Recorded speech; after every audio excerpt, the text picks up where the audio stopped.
Gender discrimination in law is rampant across the globe and often prevents women from accessing their rights to land.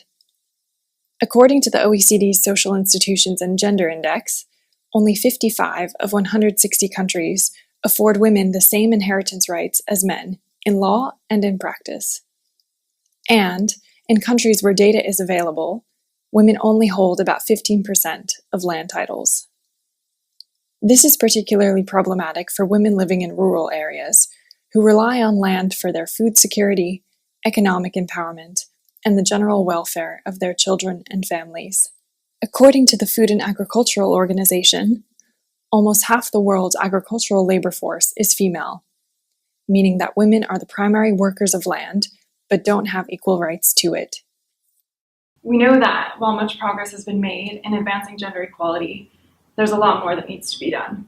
Could you talk about some of the key factors that negatively affect women's access to justice? Yes, for sure. Access to justice for women is a complex problem. It affects millions of women worldwide in very, very concrete ways. Access to justice is not just a matter of access in a court. It's a matter of empowering women to realize their basic rights. What does it mean? It means that if women do not have access to justice, that directly affects their basic rights. Right to food, right to water, right to land, sanitation, health. So a whole set of basic rights is potentially at risk due to poor or weak access to justice for women. There are several factors, in fact, that affect access to justice or the lack of access to justice for women.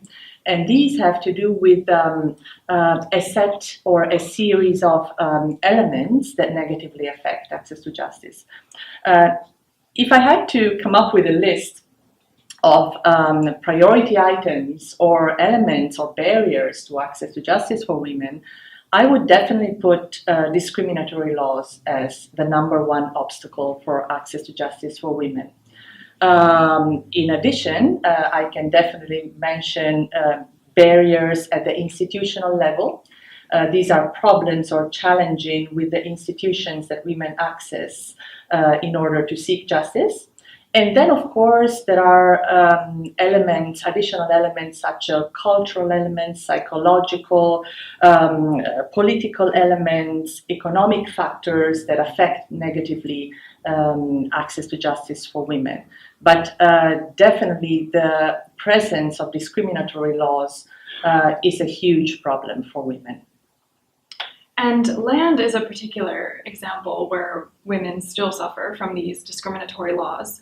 What obstacles in particular do women face in this area? Yes, discriminatory laws are everywhere. Discriminatory laws affect around 90% of countries worldwide. So it's not just a phenomenon that is concentrated in developing countries or in countries with a particular vulnerability or fragility situation. Discriminatory laws affect around 90% of countries worldwide. So it's a huge problem for women in terms of accessing justice and realizing their basic rights. The question of discriminatory laws pertaining to land is especially difficult and challenging because land or access to land is a very important element in the realization of women's basic rights. And if women do not have access to land, and there are obstacles at the level of laws and regulations pertaining to land rights, then it becomes a very big problem. We know from data gathered by the World Bank, the OECD, and other key organizations working on sustainability issues, that only around 15% of land worldwide is titled to women. So it's a very small proportion of land that belongs formally to women. And precisely based on those figures, a number of organizations and development efforts have been concentrating on the titling of land plotting for women.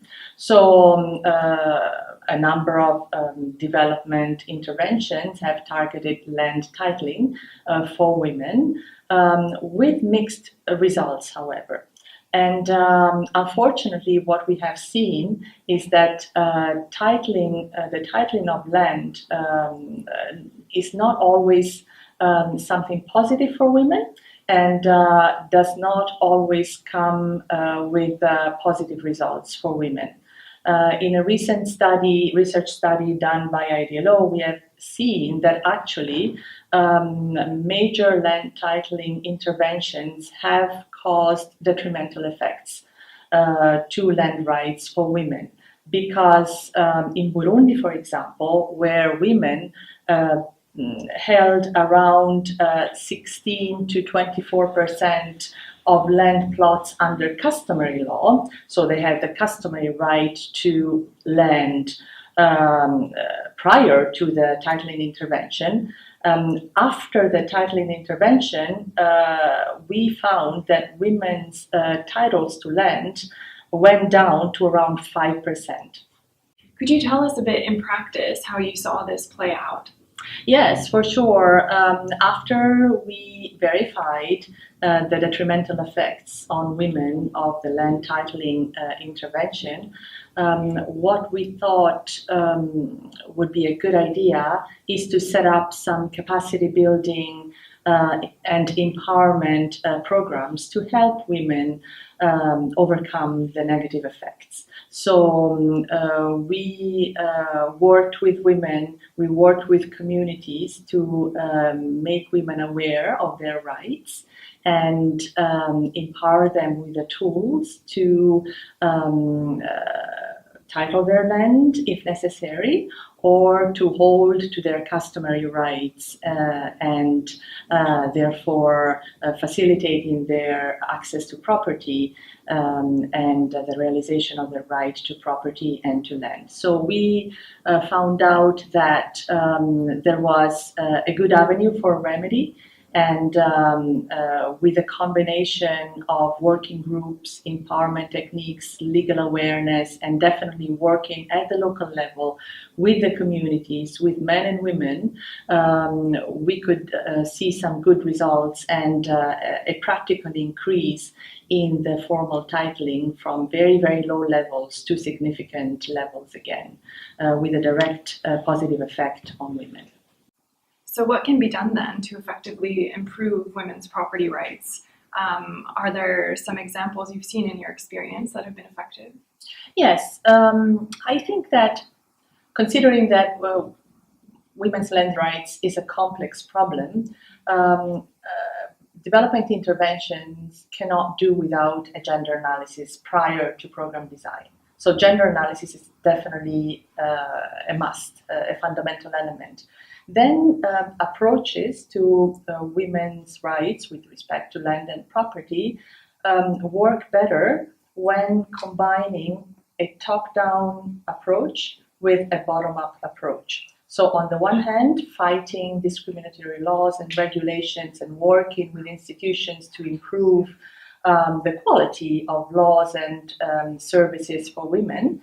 And at the same time, it is very important to empower women to realize their rights and to make them aware of the rights that they have, whether these are customary rights or whether these are formal rights, so that women are encouraged to take steps to, for example, title their plots of land previously held under customary law. So we don't see these discriminatory effects playing out at the practical level. So my suggestion would be to take a top-down, bottom-up approach, and definitely to focus on a gender analysis before any type of intervention involving women.